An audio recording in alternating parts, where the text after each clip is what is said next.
Hola, ¿qué tal? Buenos días. David es estudiante de último semestre de doctorado en el Instituto de Investigaciones en Materiales de la UNAM. Tiene una licenciatura en física por medio de la Facultad de Ciencias y una maestría en ciencia e ingeniería de materiales del instituto. Se especializa en las propiedades ópticas y el transporte eléctrico en películas delgadas nanoestructuradas de bismuto, plomo, aluminio y plata. Además, es profesor de asignatura B en la Facultad de Ciencias de la UNAM, en grupos como óptica, mecánica vectorial, introducción a la física cuántica y temas selectos de estados sólidos. Sus áreas de investigación son la plasmónica, metamateriales, materiales carbonáceos, propiedades ópticas y transporte eléctrico. Tiene participaciones de diversos congresos nacionales e internacionales, así como artículos y un capítulo de libro publicados en revistas nacionales e internacionales. Bienvenido, David. Ok, de acuerdo, muchas gracias. Y Ya, hola, chicos. excelente. Sí, ya puedes compartir pantalla puedes compartir pantalla durante todo el tiempo. Ahora sí que te cedemos los micrófonos, el Ok, grupo está aquí contigo. Son 12 participantes, pero ahorita nos hacen falta que ingresen dos. ok, Entonces, esta vez. todos los que no digan coanfitrión, puedes decirles, preguntarles, bombardearlos. Ellos están listos para las preguntas, ¿eh? De hecho, cada uno hizo su tarea, que nos Ujú, entregaron a las 9 de la mañana, en donde traen aquellas dudas que surgieron de los videos, algunos ajá, comentarios, preguntas de los temas. Entonces, te damos la palabra y ya es todo tuyo el equipo. ok, perfecto, muchas gracias. Hola chicos, buenos días, yo soy David, ya me hicieron el favor de presentarme y bueno, les compartí bueno, ellos les compartieron, me parece que fueron dos videos donde les hablé un poquito de estructuras cristalinas y pues fuimos avanzando, ¿no? En el video les menciono que avanzamos desde la parte microscópica. Les expliqué cómo funcionaba estos sólidos en nivel atómico. Después ya vimos cómo llevar esas cosas que no podemos ver, cómo llevarlas a un panorama donde pues con cosas macroscópicas hacemos un puente para poder observar esas cosas microscópicas de forma indirecta. Les mencioné un poquito cómo se leen esos patrones de difracción, que pues es lo más común. Como les mencioné por ahí en el video, son diferentes técnicas las que se pueden utilizar. Por presupuesto, pues me parece que la de rayos X es la más económica, pero bueno, en sus cursos más adelantito les mencionarán un poquito más de este tema, pero pues yo les di pues las bases para que pudieran ir entendiendo este tipo de fenómenos en los materiales. Bueno, buenos días, David. ¿Qué Mucho tal? gusto. Eh, Igual. eh, bueno, yo respecto al primer video, una de las Ujú. preguntas que anoté es ¿cómo nos puedes explicar con un poquito más de detalle el tema de el desplazamiento de vectores base no primitivos, los que involucran fracciones? Ok, vale, te comparto. Ahí está. Ok, bueno, recordarán que estamos trabajando en el espacio real. También en el espacio recíproco aparecen unos vectores. Eh, no nos gusta trabajar con fracciones, complica un poquito las cosas. Si bien se puede, es bastante válido, pero si se dan cuenta, cuando vimos índices de Miller, también dije, pues vamos a quitar fracciones y tratamos de multiplicar por números enteros. Como cuando resuelven ecuaciones y aparece una fracción, multiplicamos toda la ecuación por el denominador para quitar esas fracciones y trabajar de una forma más sencilla. Lo mismo pasa en este tipo de análisis, ¿ok? Tenemos una red periódica, como quedamos, que son los puntitos del fondo, y para estudiarlas nos basamos de una herramienta matemática que son los vectores. Como les mencioné, pueden agarrar el vector que ustedes quieran. Bueno, aquí que estamos en dos dimensiones, pueden agarrar dos vectores que ustedes quieran, uno en el eje X y uno en el eje Y, como el cuadrito que tenemos acá, el de arriba hasta la izquierda, el cuadrito 1, donde puse pues paralelo al X y paralelo al Y mis dos vectores.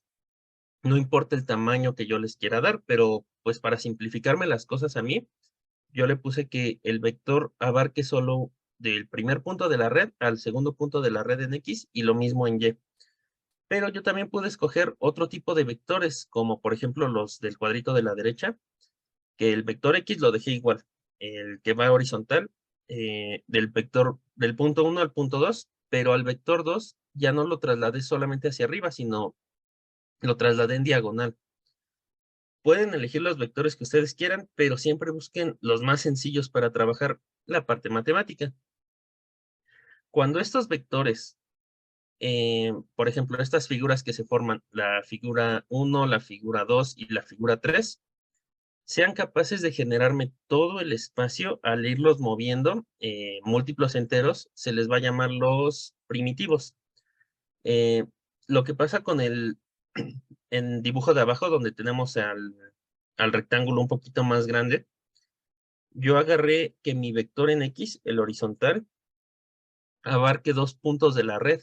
Si se dan cuenta, está el origen y no me detengo en el primer punto, lo mandé al segundo. Es válido, pero al momento en que yo me quiera trasladar, por ejemplo, de este punto al punto de acá, yo si me trato de mover una unidad vectorial en X, no voy a llegar, se va a trasladar todo hasta el punto de acá y el punto de aquí no llego. Sí ven el cursor de mi pantalla, ¿verdad? O solo lo estoy viendo yo. Sí, sí se ve. Ok, perfecto. Entonces, si quisiera llegar yo a este punto, en mi eje X, yo tendría que trasladar esto solo un medio, porque esto sería una unidad completa. Entonces, al empezar a trasladar con fracciones, para llegar a distintos puntos de la red, voy a tener, acá me tengo que trasladar a un medio, acá me tengo que trasladar un tercio y un cuarto, las fracciones que sean necesarias. Entonces, trabajar con eso se vuelve un poquito más complicado. Si te das cuenta, más adelante trabajamos con series. Y en las series yo le di la condición de que estos vectores fueran los primitivos para que los índices donde corren las series, las constantes que aparecen en las series de Fourier sean números enteros y siempre tenga un factor multiplicativo. Si empiezo a trabajar con estas fracciones, la matemática se vuelve más fea de lo que pues realmente ya es. Entonces, no estaría mal trabajar con fracciones, no hay nada que lo prohíba ni matemática ni físicamente, pero complica mucho las cosas. Igual, si intentamos indexar índices de Miller y aquí tengo fracción, el índice a la vez, a veces tengo que hacer los trucos que les mostré en el video también, donde no puedo ver dónde intersectan los planos y me tengo que mover del origen. Entonces, también me tendría que mover fracciones y todo lo empieza a complicar. Entonces, te repito, no está mal trabajar con fracciones, pero nos complica mucho las cosas. Es por eso que a todos esos vectores que yo agarre, que para llenar el espacio tenga que mover las fracciones, se les llaman no primitivos. ¿Se puede trabajar con ellos? Claro que sí, pero los vectores que yo empiece a trasladar, por ejemplo, toda esta serie de aquí, si te das cuenta, si yo agarro la casilla 1 y la muevo una unidad para la derecha, pues mi vector solo ocupa una unidad abajo, entonces llego al punto siguiente. Si la muevo otra unidad, llego al punto siguiente. Lo mismo en el eje Y. Puedo llegar a todos los puntos que yo quiera del espacio moviendo los números enteros. Lo mismo va a pasar con la figura 2 y lo mismo va a pasar con la figura 3. Todos estos sí los puedo mover números enteros y llego al punto que yo quiera. Cuando eso suceda, se les llama los primitivos. Este sería como un múltiplo de estos de acá. Entonces, no son las bases, pero nada me prohíbe trabajar con esto más que la sencillez del problema. Entonces, siempre y cuando llenes todo el espacio y uses números enteros, se les llama primitivos. Llenas todo el espacio, pero no usas números enteros, vectores base, no primitivos. No sé si con esto conteste tu pregunta o tengas otra duda de este tema o las que tengas son bienvenidas. Sí, gracias. Con ello creo que queda más claro el punto. Digo, al final del día en los primitivos solo es un desplazamiento al final, como dices, ¿no? Más sencillo, simplemente como ir recorriendo unidad. Ajá. Llego al punto sin usar fracciones. Y acá te digo, si lo muevo a la derecha, como agarro 2 puntitos, voy a llegar hasta acá. Y no puedo llegar al punto del medio más que moviéndolo un medio. De acuerdo, gracias, David. No, a ti. Yo tengo una pregunta un poco ya más del principio, sino decías que eran sólidos deformables y no deformables. Entonces ahí como que prácticamente un ejemplo de sólidos no deformables y deformables podría Ok. ayudar más. Perdón, no me aparece porque le di compartir y no veo quién está hablando. ¿Me puedes decir tu nombre, por favor? Abril Ramírez. Ah, ok. ¿Qué tal, Abril? Sí, mira, en realidad todos los sólidos y todos los materiales van a ser deformables. Vámonos a la figura acá. Vamos a ver. Ok. Acá recordarán sus 3 estados base de la materia: sólido, líquido y gaseoso. Por ahí nada más les menciono que existen otros 2, el condensado de Bose y los plasmas, pero bueno, en base, así, los que conocemos de ley son estos 3, ¿ok? Y se acuerdan que les mencionaban que cuando los ponían a dibujar, dibújame las moléculas de un sólido. Las tenían que hacer como las que están aquí. Las ponían todas juntitas y que se movían poquito. Dibújame las moléculas de un líquido. Las ponían más separadas y que se podían mover. Y las moléculas de los gases las tenían que poner más separadas y tenían mayor movimiento, que pues a eso se le llama la energía cinética. Entonces, yo separo los fluidos, todos aquellos materiales que son capaces de, pues, como su nombre lo dice, de fluir a través de una tubería, de agarrar el volumen del contenedor que los estemos poniendo. Por ejemplo, cuando ponen agua en un vaso, el agua se amolda a la forma del vaso o a la forma del recipiente que lo está conteniendo. También los gases. Los sólidos ya tienen una estructura definida, si bien cuando al vaso le ponen hielos, son cuadraditos, deja varios espacios. El hielo no se adapta a la forma del recipiente porque sus moléculas están juntas. Ahora bien, los sólidos, que cuando decimos sólidos se nos viene a la mente objetos rígidos, por ejemplo, no sé, cuando toman su celular, la mesa, la computadora. Pero los sólidos pueden ser todos los materiales que no se adapten a las formas de los recipientes, desde pues tal vez un cuaderno. Aunque no sea una estructura rígida, se le sigue considerando un sólido. Ahora bien, son deformables porque pues con una fuerza menor somos capaces de deformar su forma, ¿ok? Pero a escalas microscópicas, cuando agarran ustedes su celular y empiezan a tocarlo, aunque a nuestras escalas no veamos que la pantalla se esté deformando, a escalas microscópicas existe la deformación, como cuando agarran una almohada y la presionan. La almohada la vamos a manejar como un sólido, pero si se dan cuenta, antes de que empiecen a moverla, esta se empieza a deformar. Lo mismo cuando intentan mover una caja. A nivel macroscópico, si nosotros la empujamos, tal vez no vemos que se deforme esa caja. Supongamos una caja de madera, de donde llegan los paquetes.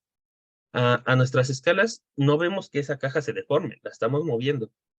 Pero si le hiciéramos un zoom, pasaría lo mismo que cuando empujamos una almohada. Al tocarla, se empieza a deformar antes de moverse. Esas deformaciones existen en todos los sólidos, en todos, incluso el diamante, que es uno de los materiales de dureza mecánica más fuerte. En los metales también sucede. Entonces, todos los sólidos que conozcamos, por muy rígidos que sean, tienden a deformarse antes de un movimiento. Y esta deformación es bajo cualquier fuerza. Entonces, en física, como ustedes saben, se hacen muchas aproximaciones para simplificar bastante las cosas. Poder estudiar el caso sencillo y, pues bueno, extenderlo a los casos reales. Entonces, una de las cosas para simplificar bastante las cosas es suponer que el sólido es rígido. Es decir, que por las fuerzas que yo le aplique, se mueve el conjunto sin deformarse. A eso me refiero con que sea un sólido no deformable. Estos sólidos los estudian mucho, por ejemplo, a los primeros cursos de física que lleven, que pues es la mecánica vectorial y la mecánica analítica. Nos encargamos de estudiar todos los sólidos sin las deformaciones. Una vez que ya los entendamos sin deformar, empezamos a meterle deformaciones. Eso ya lo separa la física y dice, ok, ¿ya entendiste cómo funcionan los sólidos sin deformaciones? Vamos a estudiar los sólidos deformables. Precisamente la materia se llama dinámica de medios deformables. Obviamente entran estos líquidos y gases porque, pues, como les digo, estos no tienen una forma definida. Donde ustedes los pongan, toman esa forma. Pero estos, a escalas pequeñas, llegan a deformarse. Entonces, por ejemplo, ahorita, en este caso, solo estudiamos series de Fourier.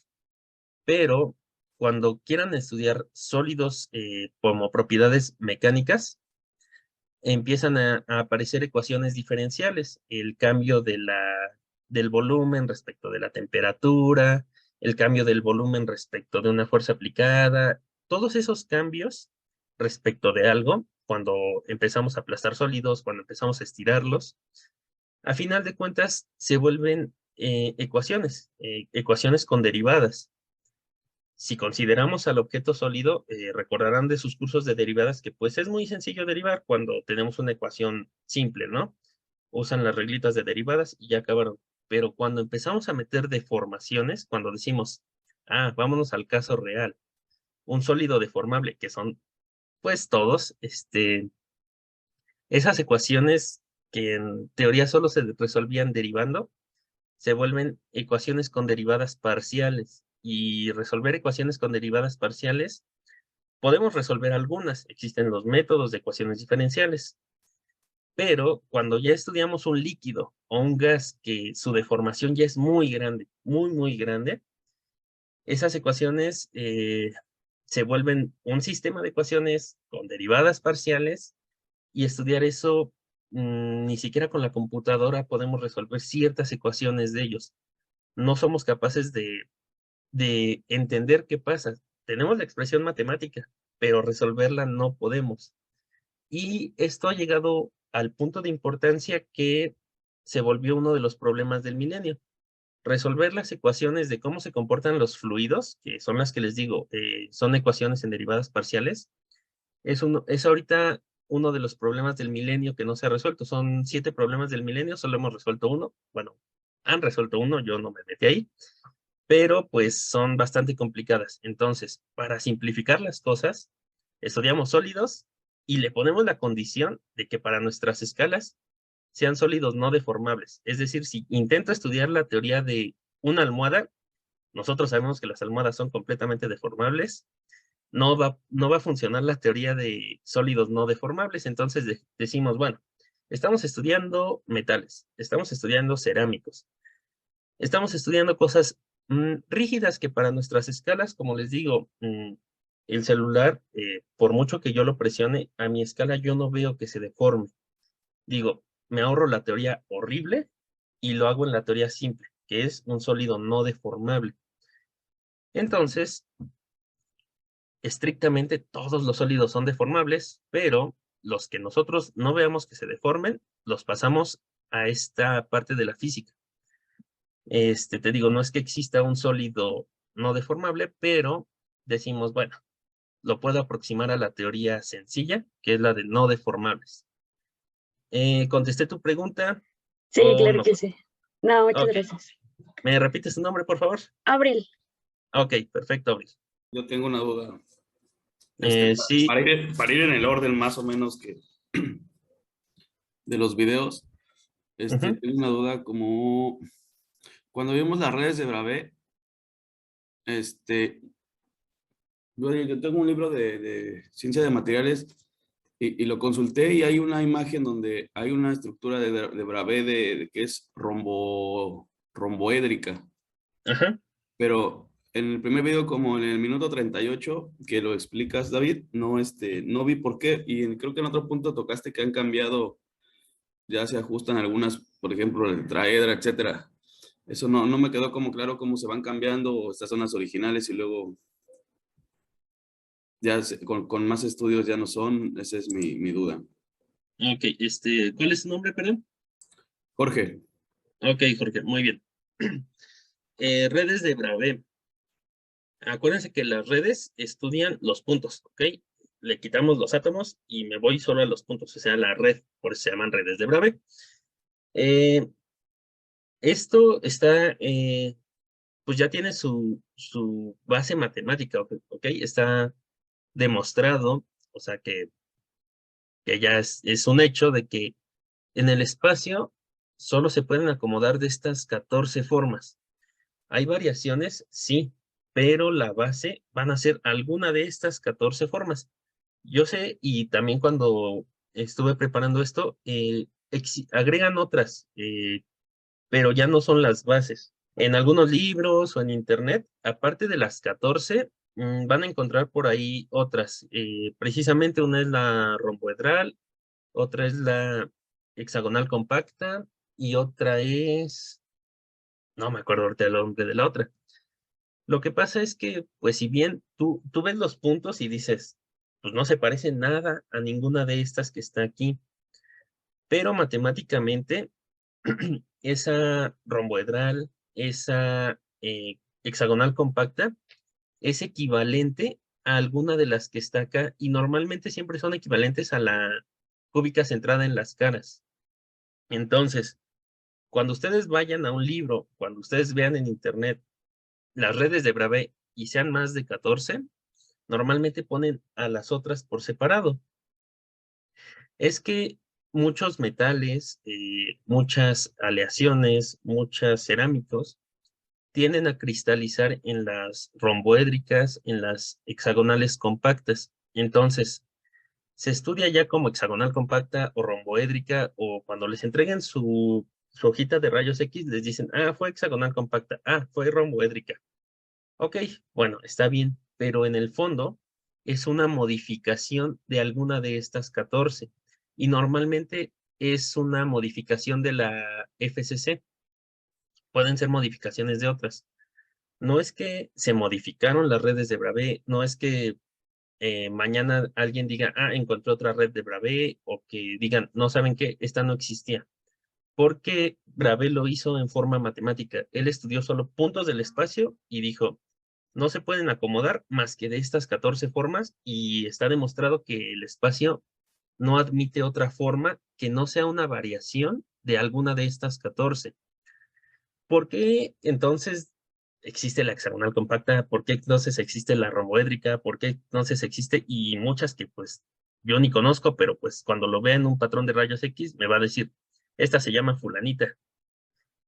Pues porque muchos materiales cristalizan en esas. Entonces dijeron, pues ya, a esta forma vamos a llamarla así, pero es una variación de alguna de estas. Ahora, por ahí les mencioné, cuando mostré la hojita de rayos X, que existe algo que se llama, ay, se me fue el nombre, voy a poner la hojita para decirles cómo les dije en el video.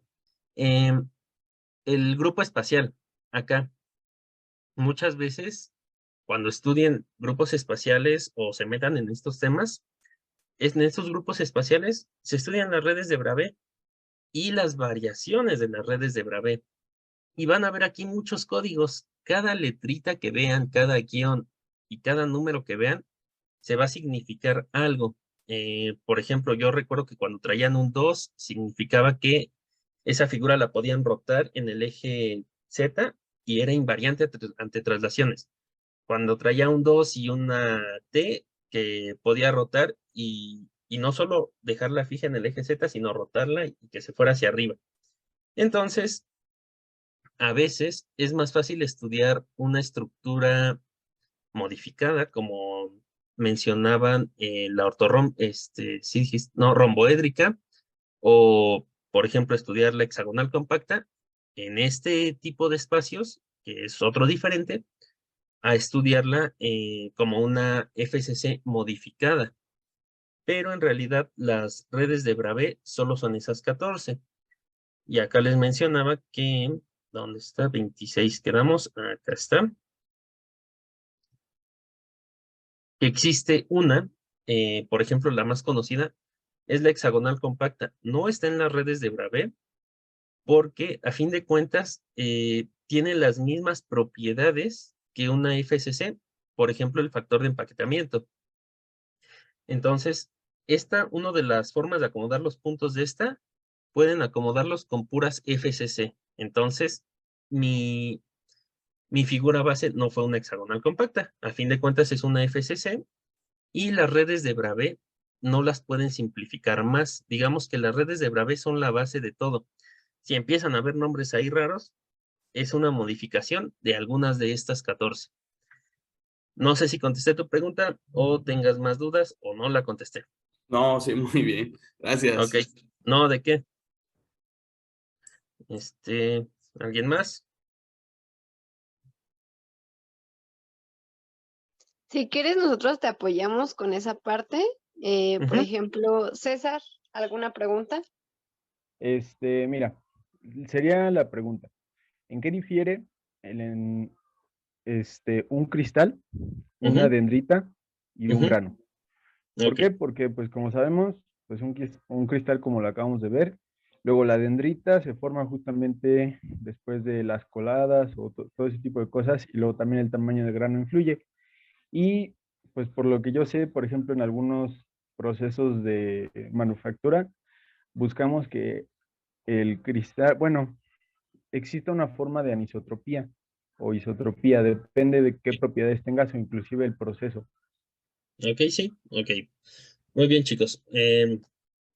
Recordarán que pues los dibujos que yo les pongo, todos son bonitos, porque les digo, tratamos de estudiar el caso más simple, ¿ok? El más simple, porque les dije, vamos a considerar un cristal infinito para evitar efectos de borde, efectos de frontera. Vamos a considerar un cristal ideal que no tiene impurezas.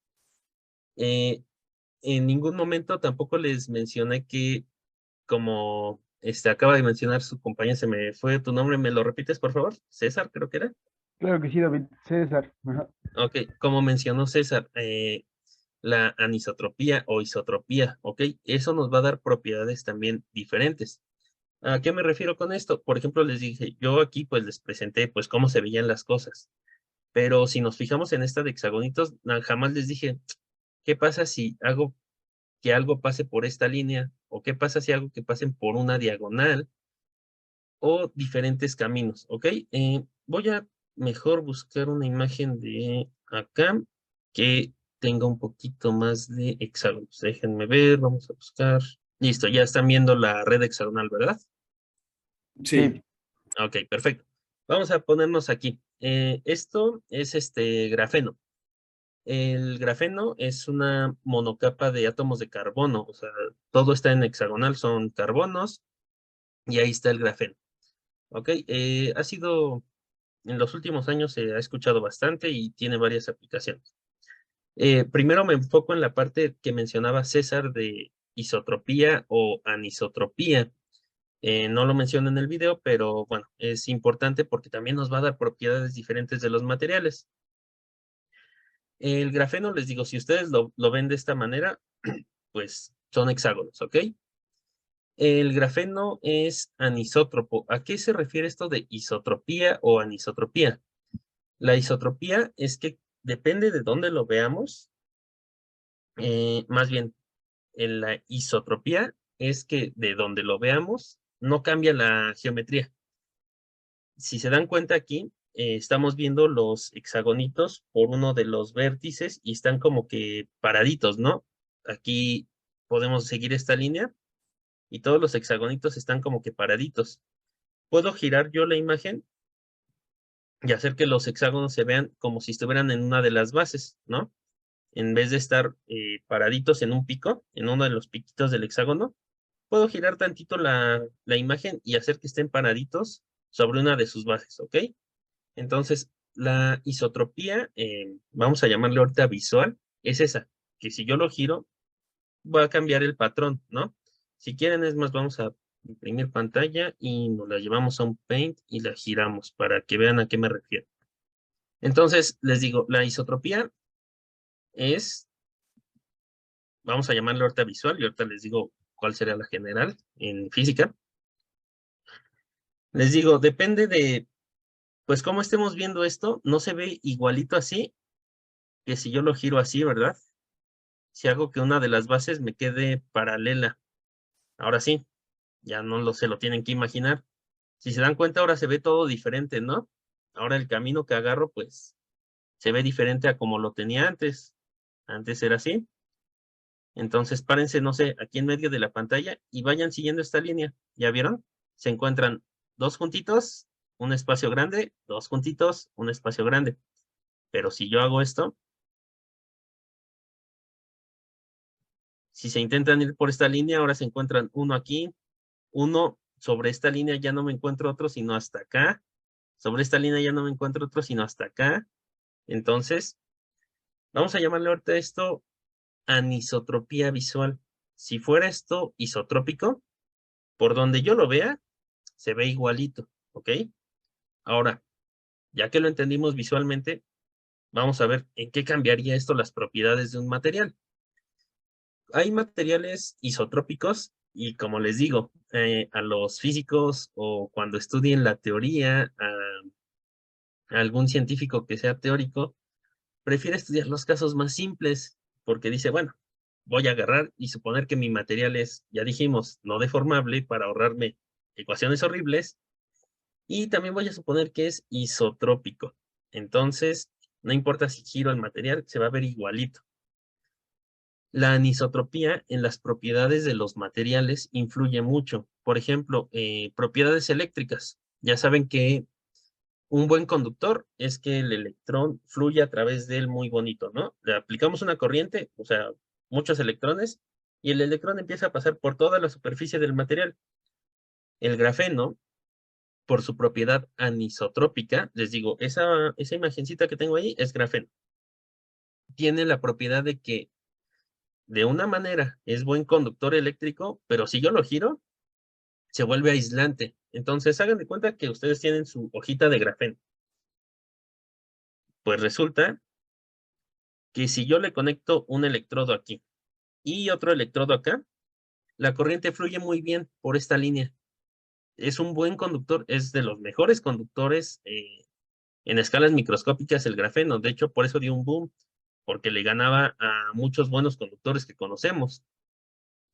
Pero si yo giro mi estructura y le conecto un electrodo aquí y el otro acá, igual trato de hacer que la corriente pase por línea recta. Como dijimos, aquí como que el electroncito, se los estoy explicando con peras y manzanas, como que el electrón ya no puede brincar de aquí hasta acá. Tendría que brincar para acá, luego para acá, luego para acá, luego para acá, luego para acá, y así. Entonces se tarda más en llegar, cada vez se encuentra más obstáculos, no lo dejan fluir libremente. Entonces, cuando yo conecte así, mis propiedades eléctricas, en vez de tener un buen conductor, tengo un muy mal conductor. Entonces, así se vuelve aislante.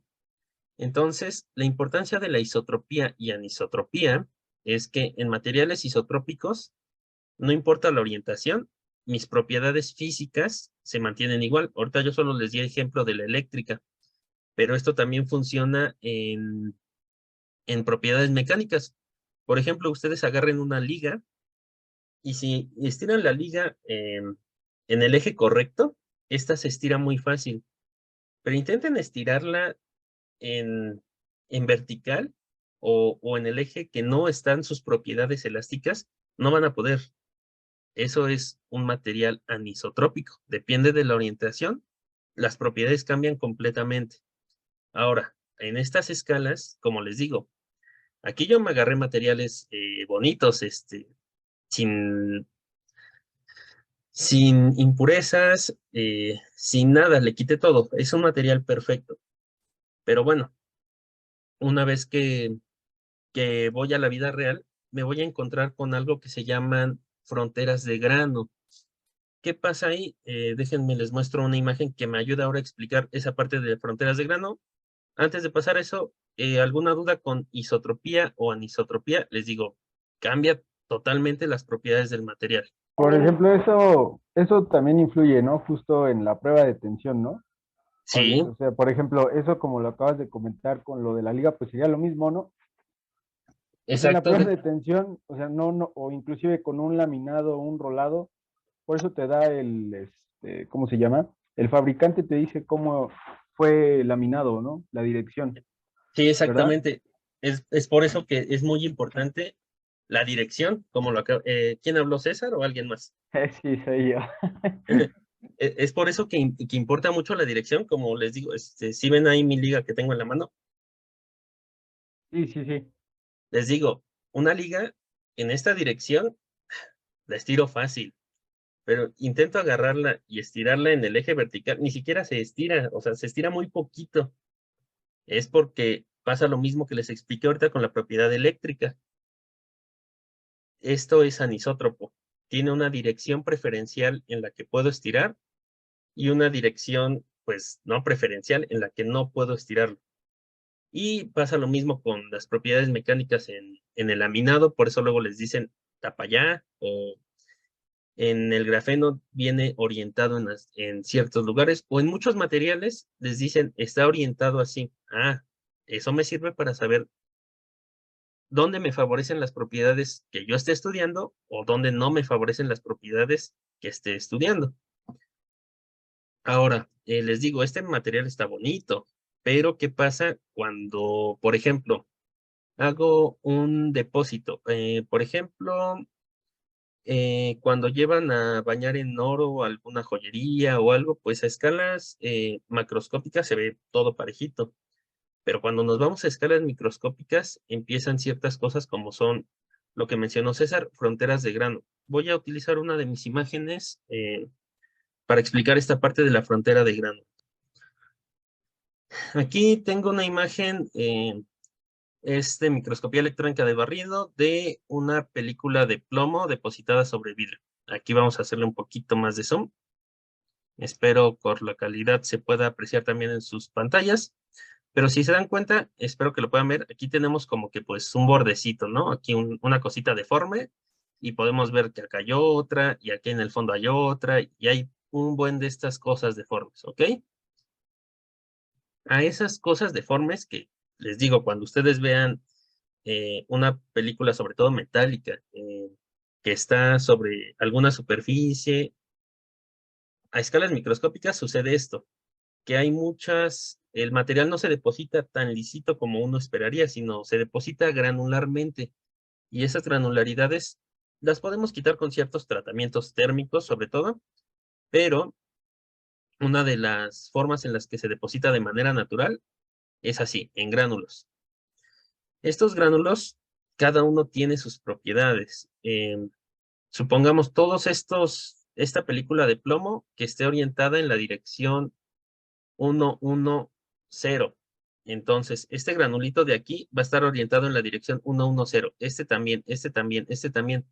Pero por ahí en el material va a haber uno que otro de estos granulitos que no estén orientados en esa dirección. Entonces van a empezar a ver otras direcciones por ahí. Por ejemplo, este puede estar orientado en la dirección 2, 2, 2. Entonces, este está viendo como que para allá y todos los demás están viendo para allá, o la gran mayoría. Por eso, cuando agarran un espectro de difracción, es ahí donde entran las intensidades de los picos. Voy a mostrar, por ejemplo, el que tenemos en la presentación. ¿Dónde está nuestro espectro de difracción? Es cuando hicimos el ejercicio.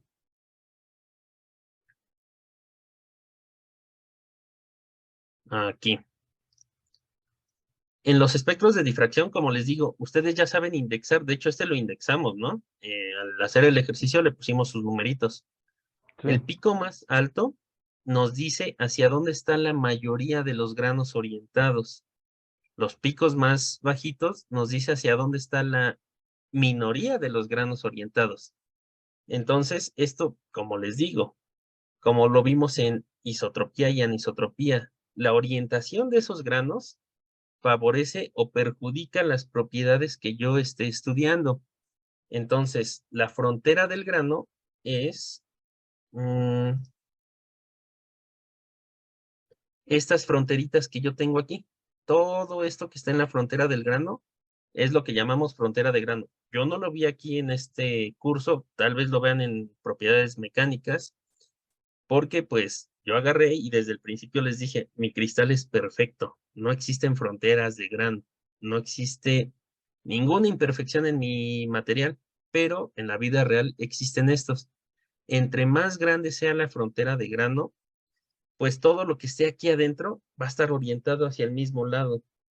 Entre más pequeña sea la frontera de grano, más granos voy a tener y seguramente voy a tener orientaciones para todos lados. A eso es a lo que se le llama un material monocristalino. Cuando todo está orientado hacia el mismo lado, se le llama monocristalino, o realmente cuando estudio solo un cristalito de estos. Y un material policristalino es cuando tengo muchos granos, pero orientados para diferentes lados. Los tratamientos térmicos, tratamientos mecánicos y químicos permiten modificar estas propiedades. Ahora, ¿qué pasa con las dendritas? Yo no estoy muy familiarizado en este tema, pero sé que se obtienen por procesos térmicos, me parece, y hacen que en cierto punto en el que yo quiera se Perdón, crezca un cristal, ¿no? perdón, no, ¿Sí? no pude levantar la mano, soy Fernando. Me ¿Qué tal, interesa Fernando? aquí, buenas tardes. Me interesa este punto. Por ejemplo, estamos Ujú. hablando de hacer una capa metálica y que se va checando microscópicamente, se va adheriendo, por así decirlo, en forma de granos. Ajá. Quiero pensar, bueno, pienso que entonces cada frontera de grano te va, si yo quiero hacer una adhesión, Ujú. cada frontera de grano me va a hacer un bloqueo de esa adhesión, o entre más la superficie sea más homogénea, podría Ujú. ser mi adhesión o el alcance de algún substrato que quisiera poner encima. Entonces, Sí, así como lo dice Fernando, estas fronteras de grano, y como les menciono, me cambian las propiedades de los materiales completamente. Por ejemplo, les voy a mostrar una donde tengo películas depositadas a diferentes temperaturas y van a ver cómo me cambian las fronteras de grano. y ¿Y en bueno, qué afecta? Ajá, dime, bueno, también en lo que le ahí, gusta. perdón, ahí con en el mismo tema, ¿en qué nos afectaría la dirección?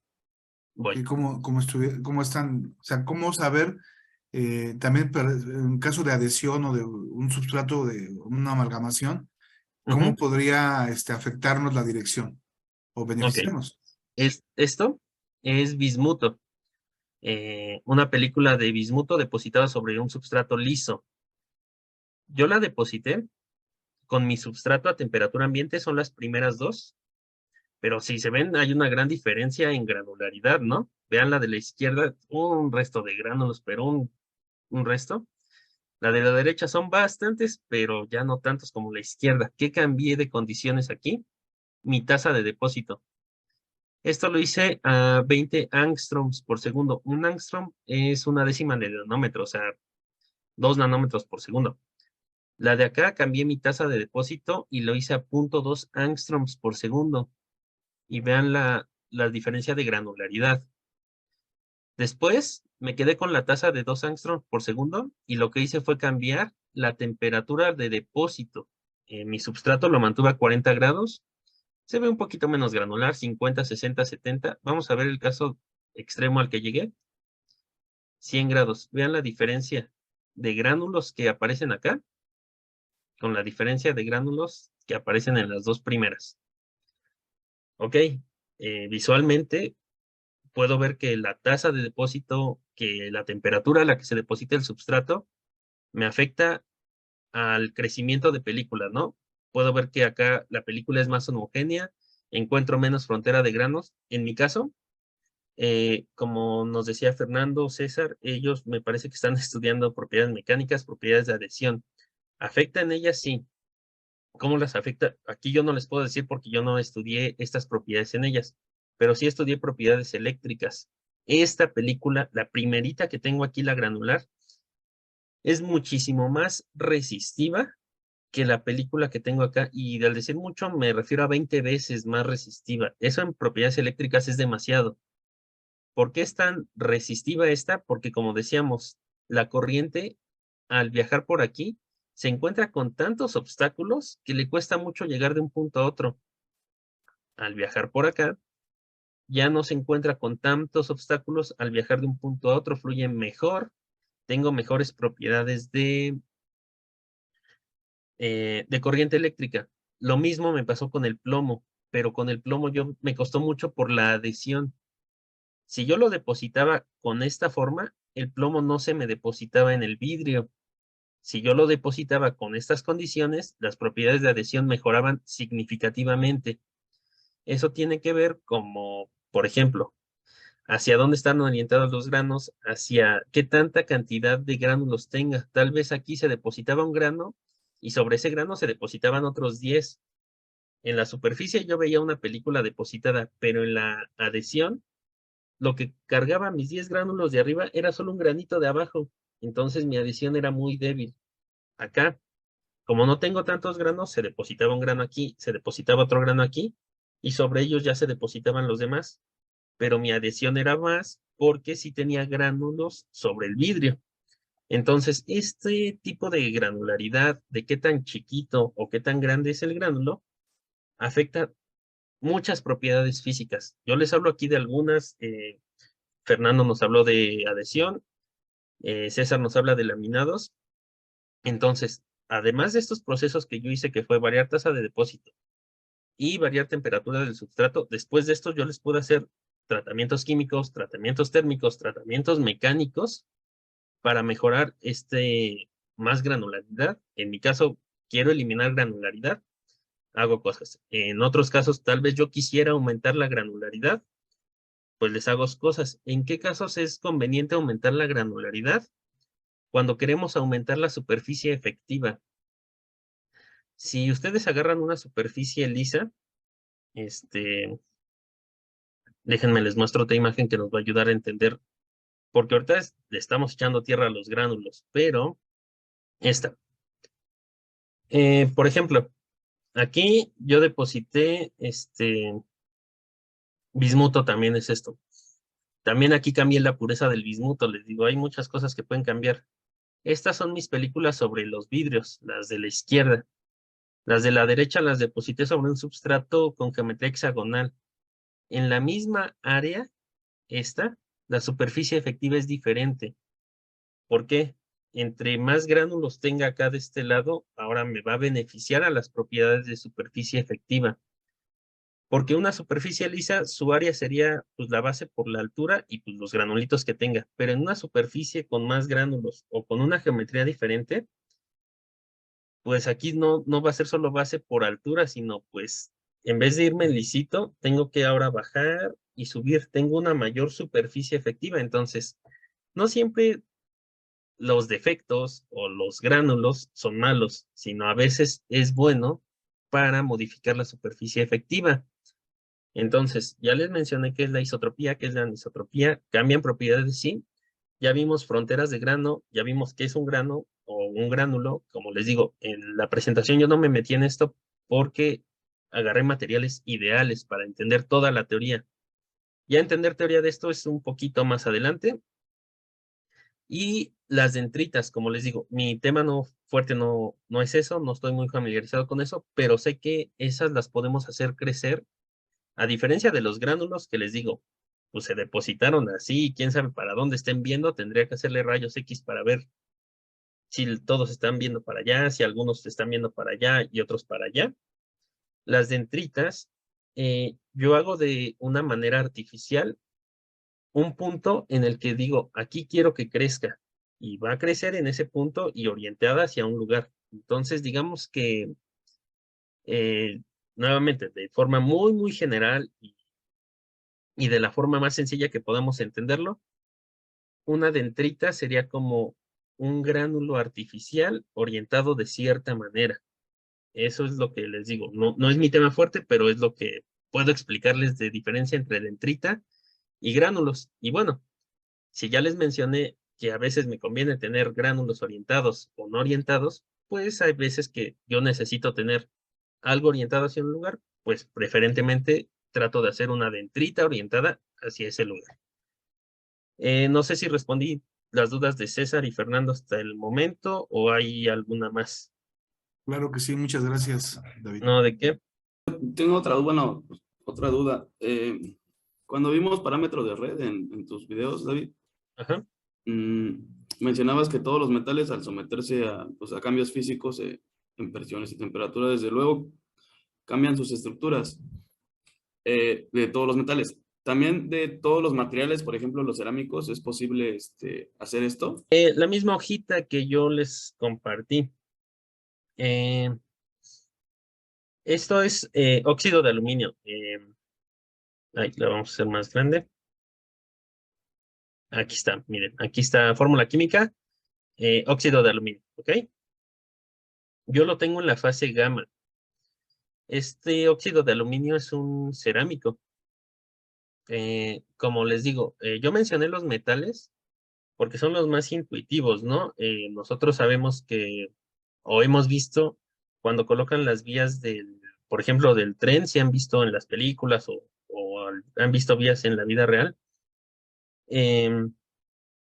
viene un tramo de sección de vía y no viene todo continuo, viene un tramo, dejan un espacio y luego viene otro tramo y dejan espacios, dejan espacios. Esto es por la dilatación térmica. Bajo ciertas condiciones, o bueno, bajo condiciones de temperatura, todos los materiales tienden a expandirse. Es muy, bueno, el caso más visual son los metales. Y lo pueden ver en esos espacios que dejan en las vías del tren, bajo el sol. Estos materiales se expanden, por eso tienen que dejar ese espacio. Hay hasta imágenes donde las vías del tren están todas chuecas. Es porque o hubo mucho calor o no dejaron el espacio considerable para que cuando se caliente el metal se expanda. Al expandirse todo el metal, obviamente todo esto lo hace desde niveles microscópicos. Empiezan a cambiar los parámetros de red. Puedo calentar los materiales de cierta forma de que solo se expandan, que sigan siendo su estructura BCC, FCC, la estructura que tengan, una de las redes de Bravais, pero solo que sean más largotas, ¿ok?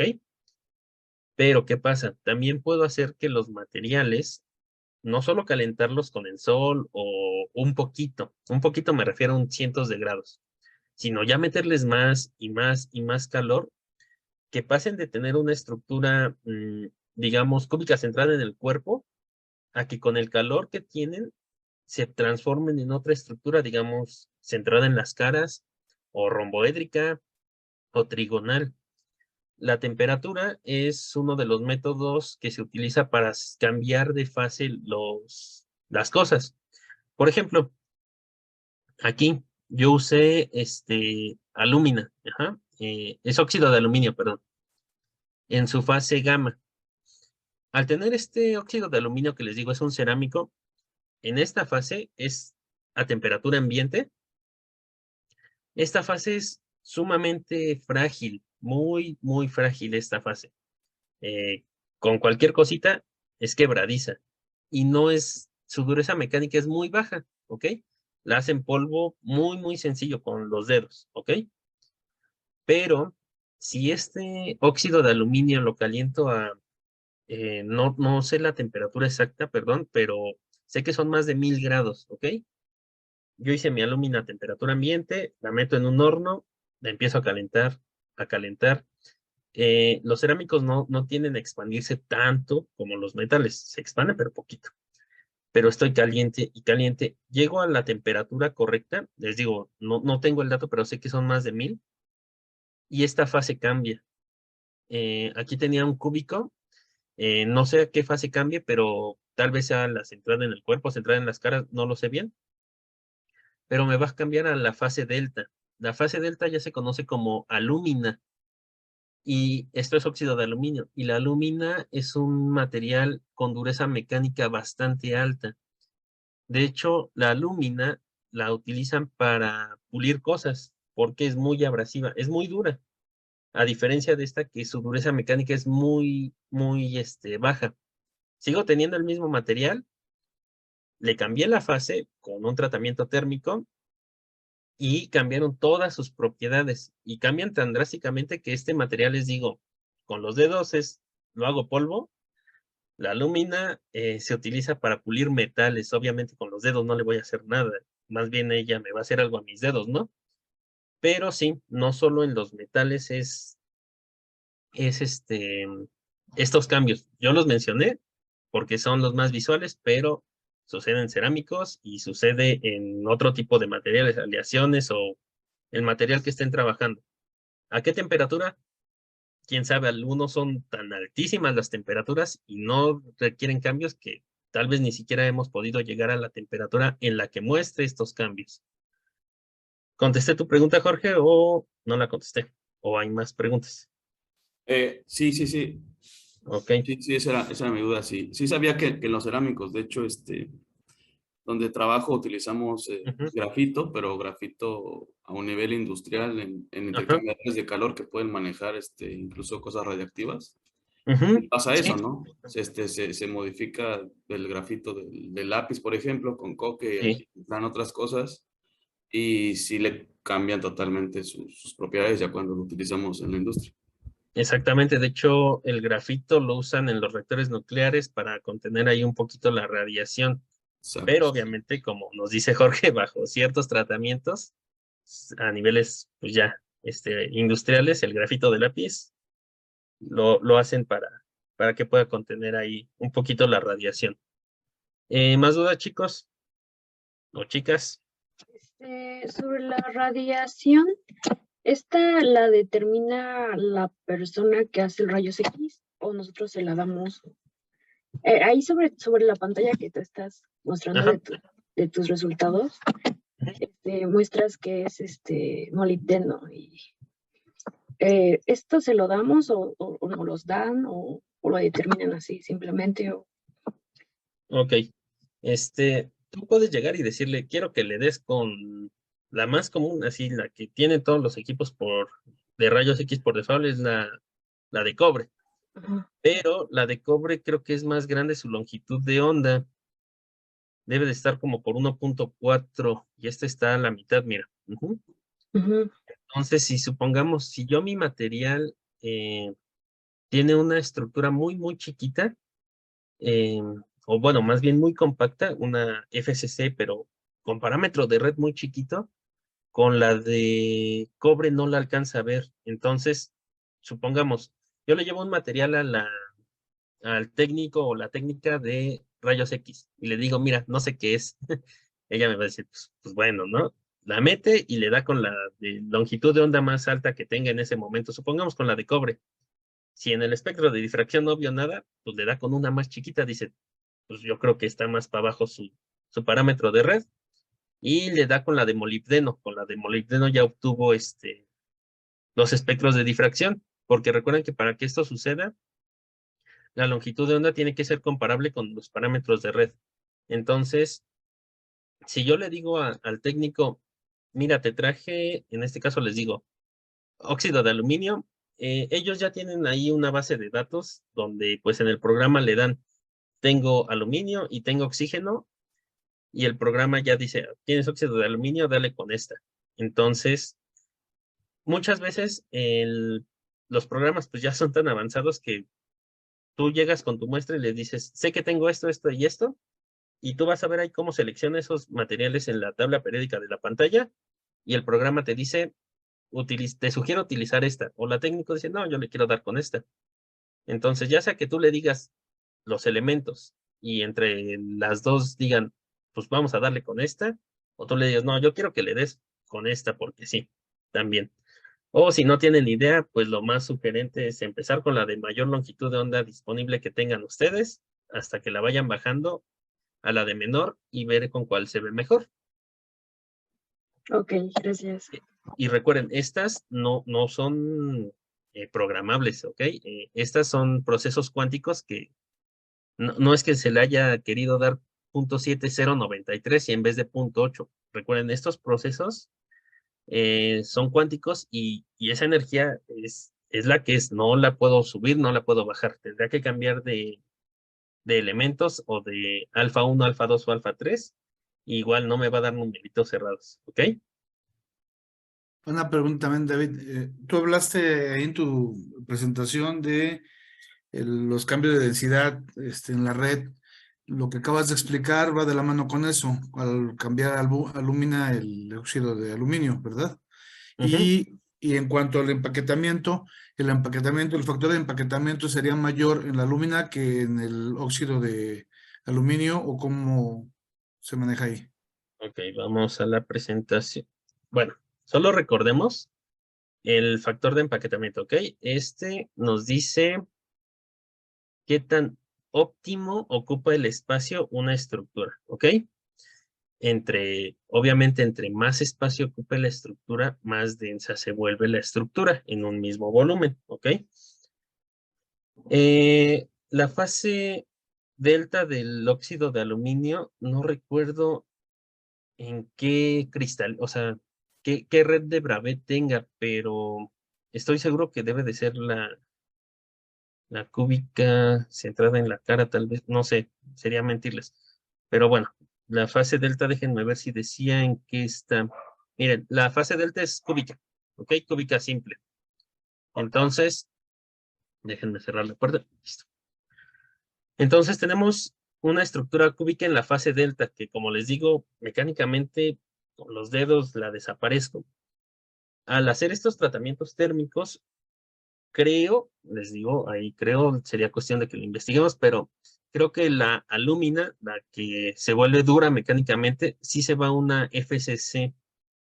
Si alguien lo sabe, pues que me lo diga, pero estoy casi seguro. Entonces, fíjense, cuando lo tengo a temperatura ambiente, supongamos que está en esta estructura, ¿no es cierto? En esta estructura, que es la cúbica simple, ¿ok? Que es lo que vimos en rayos X. Su factor de empaquetamiento es de 0.52, entonces es bastante ligerita y sus propiedades mecánicas son muy poquitas. Pero cuando lo llevo a alúmina, les digo, vamos a suponer que se va a FCC, no estoy seguro de esto, pero su factor de empaquetamiento va a aumentar. Entonces es 0.74. En primera se vuelve más densa y en segunda, como les digo, sus propiedades mecánicas cambian demasiado. Sigue siendo el mismo material, solo que acomodado de diferentes maneras.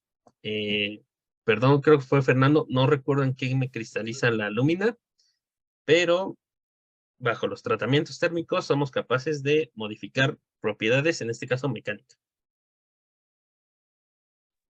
Sí, muchas gracias. No a ti, ¿algo más? Disculpa, David, Sí. soy Juan Carlos. Mira, ahorita que mencionas justamente este factor de empaquetamiento, entonces se podría asumir que entre mayor sea el factor de empaquetamiento, podríamos tener mayores resistencias, por ejemplo, a la compresión. Entre mayor sea. En cerámicos me parece que sí, pero no en todos los materiales. Por ejemplo, en los materiales iónicos, no necesariamente entre más denso sea el material, mayor resistencia a fuerza, le voy a llamar no solo a presión, ¿vale? Sino a fuerzas externas. Por ejemplo, en un material, en este caso nos vamos a enlaces, vámonos hasta acá. Vamos a ver dónde quedó el iónico. Este es el iónico, seguramente sí. Iónico, sí. Les digo, yo creo que en cerámicos y metales esto sí funciona, de que entre más denso sea, y les digo creo porque la intuición nos dice esto, entre más denso sea o entre más grande sea su factor de empaquetamiento, pues tiende a resistir más esfuerzos mecánicos, ¿ok? Externos, ya sea que lo aplastemos o que tratemos de separarlo, puede resistir más. Pero en los iónicos, aquí sí no. Entre más denso sea el material iónico, recuerden que se llama enlace iónico porque vienen puros iones, es decir, lo que predomina aquí es la interacción de Coulomb, ¿ok? Pura fuerza eléctrica. Y recuerden cómo funciona la fuerza eléctrica. Iones del mismo signo, o sea, dos positivos se repelen, dos negativos se repelen. Iones de signos opuestos se atraen. Entonces, si aquí en mi arreglo, voy a buscar uno donde tenga un arreglo, por ejemplo aquí. Si aquí en mi arreglo del cloruro de sodio tengo esta configuración de iones, está de cierta manera pues hecha para que se mantenga estable, que los iones opuestos tengan la fuerza suficiente para atraerse y que los iones iguales pues tengan la fuerza suficiente para mantenerse en su lugar. Es decir, mi potencial de Lennard-Jones está en equilibrio, ¿no? Pero si yo hago más compacto esto o lo cambio de estructura a una estructura más compacta, lo que va a pasar es que aquí van a entrar más iones. Y puede ser que los iones que entren sean repulsivos. Entonces, en vez de mantener esta estructura más fuerte por ejemplo, a separarla, porque pues aquí digo, pues para separarla me costó un poco, pero si le meto más iones ahí, la hago más compacta, en vez de que la fuerza de Coulomb me ayude a mantenerlas juntas, al estar más compacta, los iones iguales me van a ayudar a separarla más. Entonces, no siempre el factor de empaquetamiento más denso ayuda a que tengamos mejor fuerza en nuestro material. Le estoy llamando fuerza a mantenerse junto ante presiones externas de estiramiento o presiones externas de compactamiento. Ya les puse el caso de los iónicos. En los iónicos, en cuanto lo hagan ustedes más compacto o lo lleven a otra estructura más compacta, seguramente es más fácil separarlos porque la fuerza de Coulomb repulsiva me va a ayudar más a separarlos que cuando están en esta configuración. No sé si contesté tu pregunta, Fernando. ¿Quieras, Fernando? No, Juan Carlos, sí, muchas Juan gracias. Carlos. Perdón, Juan Carlos. Ok, no sé si había otra manita por ahí levantada o alguien más quiere abrir su micrófono y preguntarme.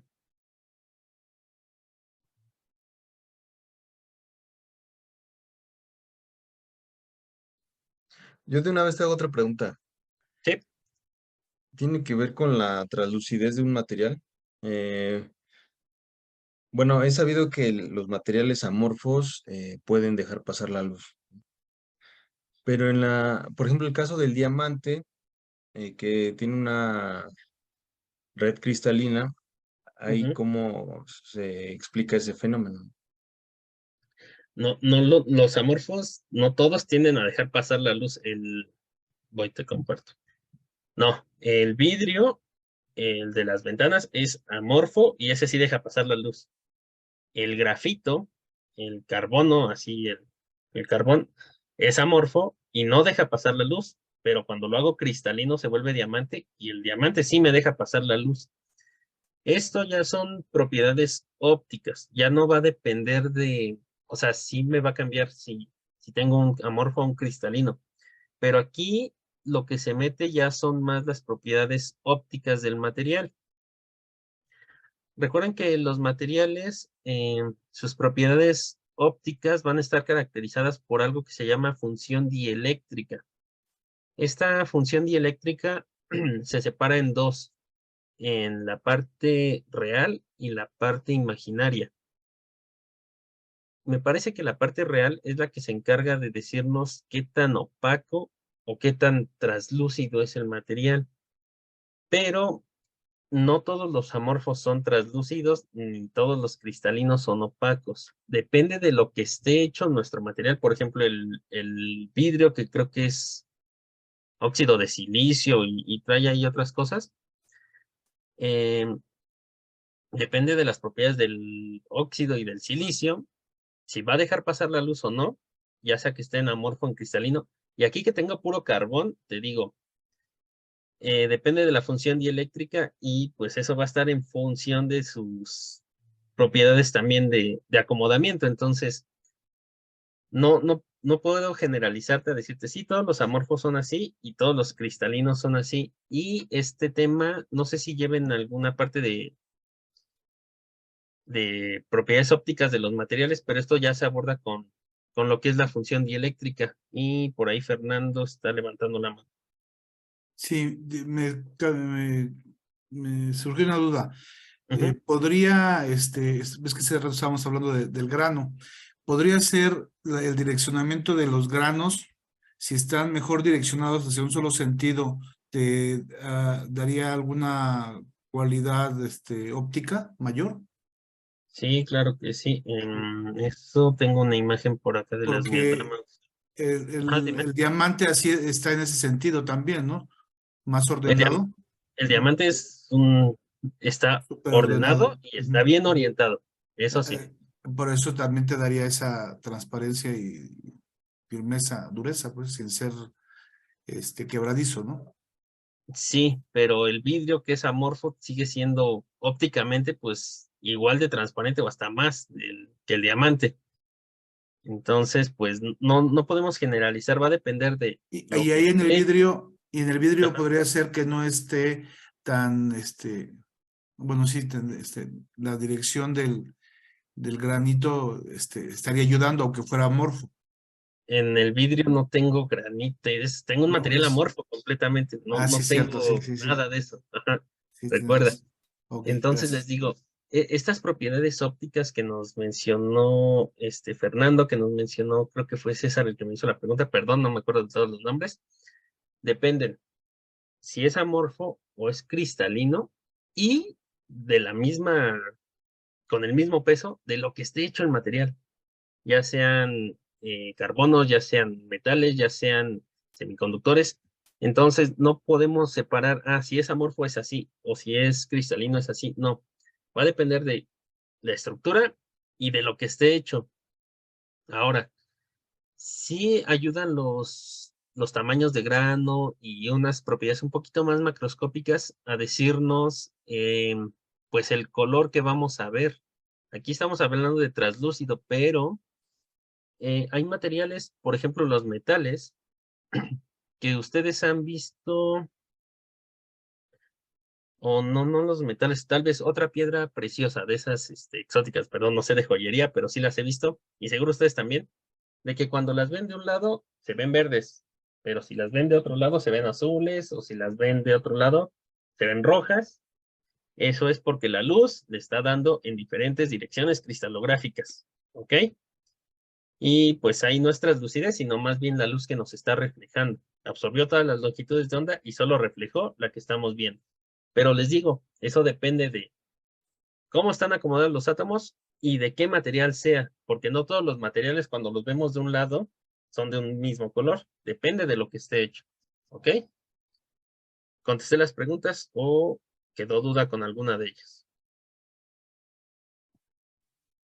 Sí, gracias. No, ¿de qué? ¿Alguien más? Bueno, a lo mejor puede ser una Ok. buena pregunta. Sí, Por dime. ejemplo, bueno, ya que vimos toda la parte de las estructuras, por ejemplo, cuando tenemos una aleación, yo, por ejemplo, puedo hacer mis aleaciones, pero dependiendo del radio, ¿cuál tendría que ser? ¿O tendría que atacarlo, por ejemplo, en mi tabla de propiedades o en la tabla de los elementos? ¿Tendría que hacer, por ejemplo, la aleación con los radios atómicos, iónicos o covalentes? Porque, por ejemplo, si yo entregué una estructura, ya sea una BCC o una FCC, pues me da ahí justamente la medida, ¿no? Aparte el factor de empaquetamiento para poder hacer la aleación. ¿Cuál Ajá. tendría que ser el radio a escoger? ¿El atómico? Recuerda cuando sacamos el factor de empaquetamiento, ¿no? Supusimos que los átomos están tocando, eso no pasa, pero bueno, aquí como lo pueden ver, para hacer el cálculo, sí supusimos que el átomo se está tocando, ¿ok? Si tú Ok. llegaras a calcular una aleación, o no solo aleación, cualquier cosa, el factor de empaquetamiento de cualquier cosa, en tu caso, pues son metales los que trabajas, entonces tienen un enlace de tipo metálico. Tomamos el radio atómico y en base al radio atómico es como se calcula el factor de empaquetamiento, pero en modo estricto, vamos a poner esta, los átomos no se están juntando, ¿ok? Está tu radio atómico, están todas estas fuerzas que menciono en la parte de enlaces, las fuerzas de Coulomb, las fuerzas de repulsión, todas las fuerzas van a estar ahí, y el otro atomito, en vez de estarse juntando, está un poco separado, ¿ok?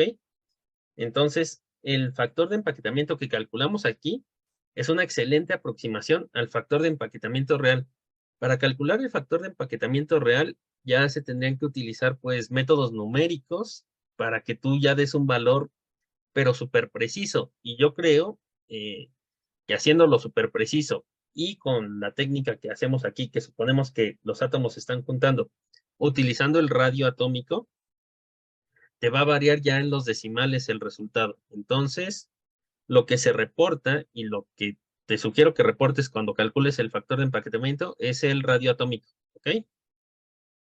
Pero te digo, estrictamente no se están juntando los átomos, siempre va a haber una separación entre ellos debido a todas las fuerzas que menciono en los tipos de energías de cohesión. Excelente, ¿Alguien más? gracias. No, ¿de qué? ¿Ves una duda de, a lo mejor sí es un tanto técnica, pero no sé si, que, Ajá, dime. si me podrías orientar en la respuesta? Es, por ejemplo, en la planta donde trabajo hay una la fabricación del ácido fosfórico. Parte de su proceso ocupa reactores STR en serie y la principal, el principal función de estos es crear cristales de sulfato de calcio. Y mientras mejor sea este cristal, mejor es la eficiencia de la reacción. Impacta en dinero al final de cuentas. Pero no hay una forma, o sea, como parte del control del proceso, el personal de operación y los ingenieros toman muestras de cristales, las ven en el microscopio y eso es todo. No podemos mandar a hacer estudios de difracción de rayos X, etcétera, ¿no? O sea, por cada muestra, porque además es variable en el tiempo. No sé si tengas alguna sugerencia o alguna cosa que hayas visto de cómo se puede estudiar de manera en línea esta cristalografía de este caso específico, por ejemplo, o de algo parecido. Es que crecimiento de cristales depende de cómo hagan crecer los cristales, pero por ejemplo, cuando yo hago crecer óxidos, yo puedo rastrear cómo va su proceso de forma indirecta y en tiempo real por medio de una curva corriente contratiempo.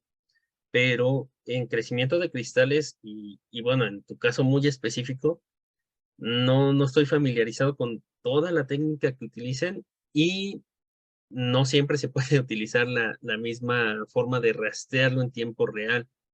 Entonces, no, ahí sí yo no podría contestarte. Esta pregunta ya es bastante específica, pero te digo, yo sí puedo rastrearlo, por ejemplo, al crecer el óxido de aluminio en una curva de corriente contratiempo. Ahí estoy viendo y depende de los valores de corriente, yo puedo saber en qué fase va, pero en tu caso, como no conozco bien la técnica de crecimiento de los cristales de ustedes, ni todos los materiales que utilizan, no podría darte una respuesta ahí.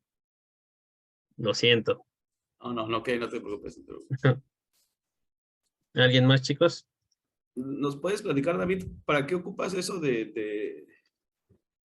Sí, dime. Por ejemplo, ese estudio que hiciste de tasas de depósito del bismuto en la superficie lisa, todos esos estudios, ¿para qué los haces? ¿Cómo es? Sí, por favor, un poco de tu trabajo. Sí, claro. Ok. Yo trabajo propiedades ópticas y eléctricas en películas delgadas de metales. Como me enfoco en la parte eléctrica, pues busco que sean metales. Entonces, primero estudio los metales como es, por ejemplo, plomo, aluminio, plata o bismuto, depositados sobre un substrato vidrio de liso, ¿ok? Entonces, pues tengo pues aquí mis diferentes películas, pero cuando estudiamos física a escalas pues nanométricas, la física ya no es la misma que en escalas las que podemos ver. De hecho, aquí surge un fenómeno llamado plasmones superficiales, donde por medio de luz yo puedo hacer excitaciones electrónicas y estas excitaciones electrónicas hacer que favorezcan a mis propiedades eléctricas y ópticas. Por ejemplo, mediante anodizado electroquímico, yo puedo hacer substratos con estas geometrías hexagonales.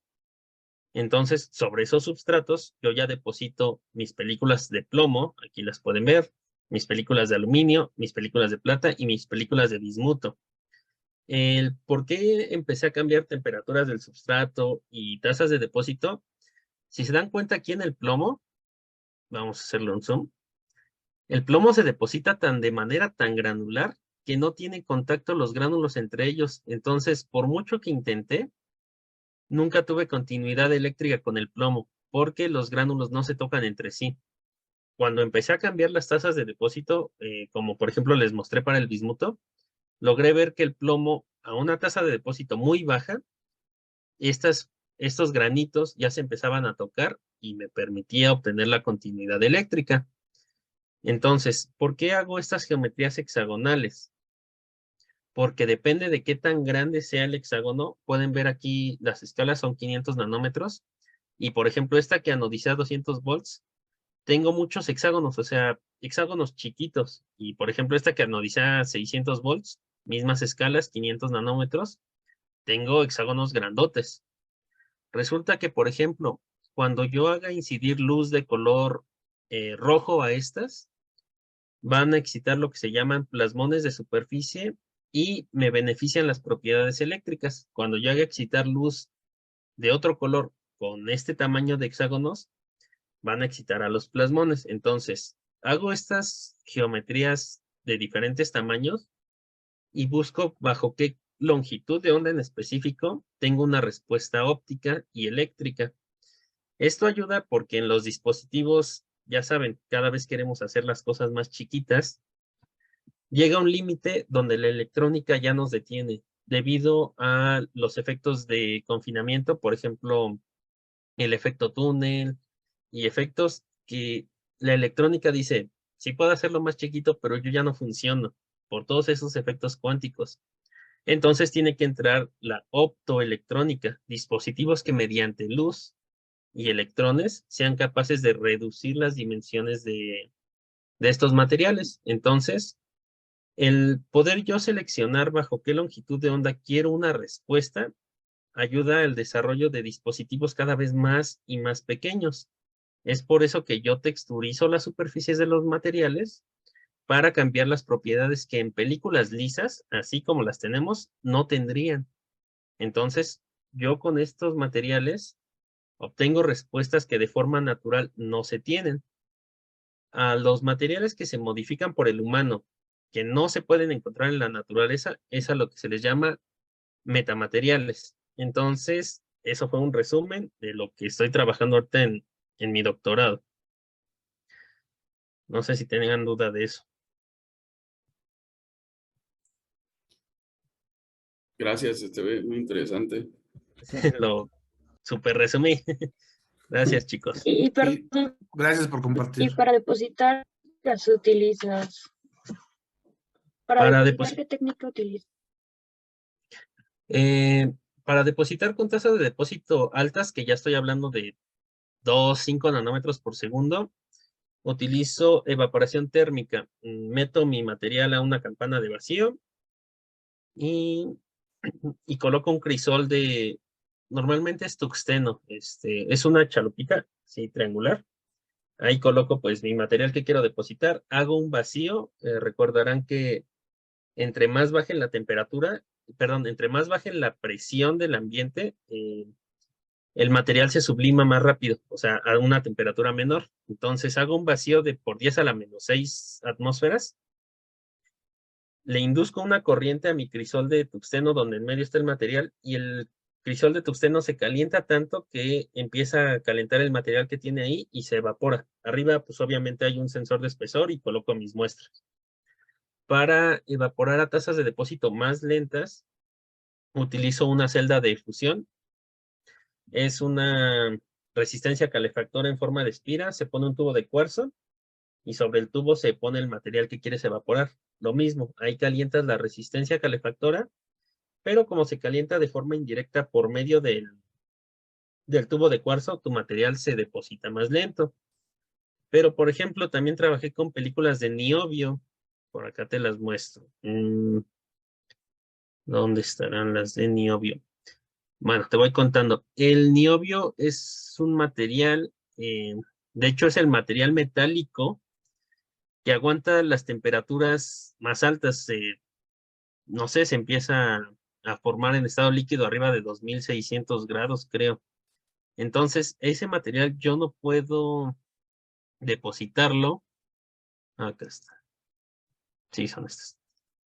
Te comparto. El niobio, por ejemplo, yo no puedo depositarlo con esas técnicas porque no alcanzo esas temperaturas que necesito. Entonces se utilizan otras técnicas, por ejemplo, que es magnetron sputtering. Agarras y pones un blanco de niobio acá, tu material. Enfrente colocas tu substrato y lo que haces es bombardear a este blanco de niobio con un gas ionizado. Le empiezas a pegar, a pegar, a pegar. Y pues por transferencia de energía es como si llegara una pelota y le pegara las pelotitas de aquí. Estas salen disparadas y se empiezan a depositar en tu substrato. Y pues así se obtienen estas películas de niobio. Les digo, hay materiales altamente que resisten altísimas temperaturas que por evaporaciones térmicas es imposible y para ello existen los métodos de magnetrón. Entonces es mediante bombardeo de algo, le arrancas las partículas y haces que se peguen en tu substrato. ¿Alguna otra duda, Muchas chicos? gracias. No, ¿de qué? Ok, David, ¿hay alguna otra pregunta? O ya creo que ya están como que más claras, ¿verdad?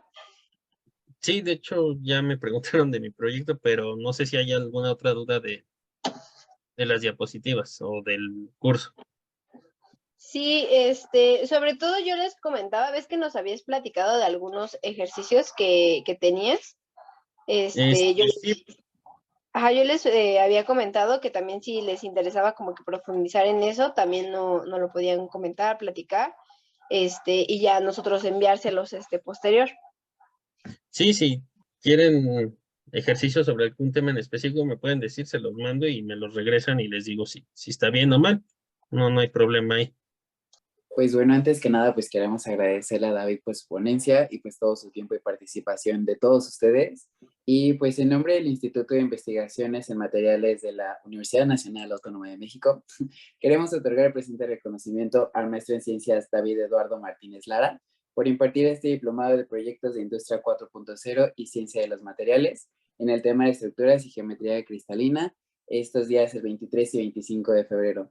Agradecemos mucho todo tu tema, toda tu explicación, David, todo tu tiempo. Y pues nada, más que nada queremos agradecerles a todos esto y pues que todos tengan un muy bonito fin de semana. Muchas gracias a todos. Muchas gracias. Gracias, chicos. Sí, bueno, muchas gracias a los alumnos y a pues todo el comité organizador también.